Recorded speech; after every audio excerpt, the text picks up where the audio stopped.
সোহানের বয়স মাত্র 5 বছর। ওকে দেখলে মনে হবে ফুটবলটার সাইজ ওর চেয়ে বড়। এমনকি সোহানের পায়ের মাপের বুট বাজারে পাওয়া যায় না, কিন্তু সোহান ফুটবল নিয়ে সবকিছু করতে পারে।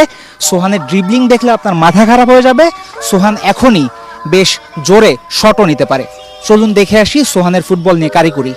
সোহানের সবচেয়ে বড় গুণ ওর ড্রিবলিং করার ক্ষমতা। বল যেন ওর পায়ে গ্লু দিয়ে আটকানো থাকে। বল নিয়ে সে করে নানা রকম কারিকুরি, আর এই গুণের কারণেই এলাকায় সে এখন সেলিব্রিটি। ডেলি সকালে নামাজ পড়া আমি খেলা শিখাই। আমার দোকানের সামনে আমি খেলা শিখাই।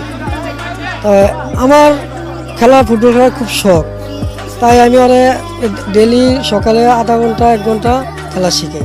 এলাকার মানুষ তো আমার থেকে বেশি খোঁজখবর হয় এখন, আমি মনে করি। ঠিক আছে, আমার তো খুব ভালো লাগে। ওর খুব ভালো ভালো স্কিল আছে, আমাদের সাথে সুন্দর মতো কাটায়। ছেলেকে ফুটবলার বানানোর ইচ্ছা তার বাবার একেবারে শুরু থেকেই, এবং এই ইচ্ছা পূরণের পথে এরই মধ্যে বেশ কিছু বেদনাদায়ক অধ্যায় পেরিয়ে এসেছে প্রধান পরিবার। সোহানও এখন ওই একটা স্বপ্নেই বিভোর। সে ফুটবলার হতে চায়, মেসি হতে চায়, এতটুকুতে কোনো সন্দেহ তার নাই।